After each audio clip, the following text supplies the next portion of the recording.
തരൂ. ഇപ്പോൾ മാംഗോസ്റ്റീൻ്റെ സീസണാണല്ലോ. വൈഫിൻ്റെ വീട്ടിൽ പോയി കഴിഞ്ഞാൽ ഞങ്ങളുടെ പ്രധാനമായിട്ടുള്ളൊരു പരിപാടിയാണ് മാംഗോസ്റ്റീൻ പറിച്ച് തിന്നുക എന്ന് പറയുന്നത്.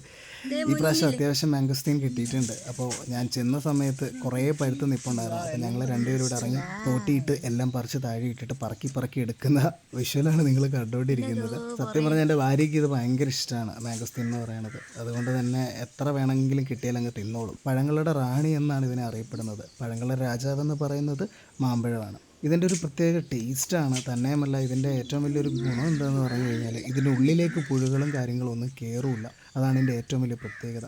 അപ്പം ഇത് കഴിച്ചിട്ടുള്ളവർ ഒരുപാടുണ്ടാവും. ഞാൻ കൊച്ചിയിലൊക്കെ ആയിരുന്ന സമയത്തൊക്കെ ഇതിൻ്റെ ഈ സീസണാകുമ്പോൾ നാട്ടിലില്ലാത്ത സമയത്തൊക്കെ അവിടെയൊക്കെ പൈസ കൊടുത്ത് വാങ്ങിച്ച് കഴിച്ചിട്ടുണ്ട്. എന്തോ വിലയായിരുന്നു അമ്മയ്ക്ക് ഇത് വാങ്ങിക്കുമ്പം. എനിക്ക് തോന്നുന്നു കേരളത്തിന് പുറത്തേക്ക് പോകുമ്പോഴും തമിഴ്നാട്ടിലൊക്കെ ഈ സാധനം അവൈലബിൾ ആയിരിക്കും. എല്ലായിടത്തും നല്ല വിലയാണെന്ന് തോന്നുന്നു. ഇതിൻ്റെ വില കിലോയ്ക്ക് എത്രയാണെന്ന് അറിയാവുന്നവരുണ്ടെങ്കിൽ ഒന്ന് പറയണേ. ഞാനിവിടെ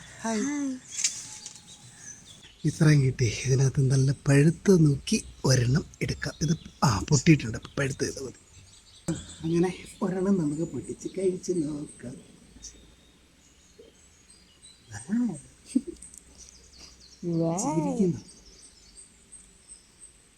എങ്ങനെയുണ്ട്? മധുരമുണ്ടോ? മധുരറിയാവോ? കൊതിയിട്ടായിരിക്കാം വേണം. എനിക്കിത് ഭയങ്കര കൊതിയാണ്. അത്ര തിന്നാലും മടുക്കൂല. ഓ അടുത്തൊന്നും ഗുരുവില്ലെങ്കിൽ വിഴുങ്ങാൻ തോന്നുന്നു. ഇവിടെ രണ്ടെണ്ണം ഒളിച്ചിരിക്കുന്നു. പറ ഇവിടെ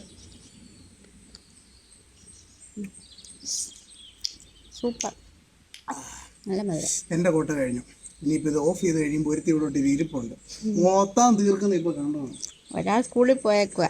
അവർക്ക് രണ്ടെണ്ണം ബാക്കി ചെയ്യണേ. അപ്പോൾ ശരി.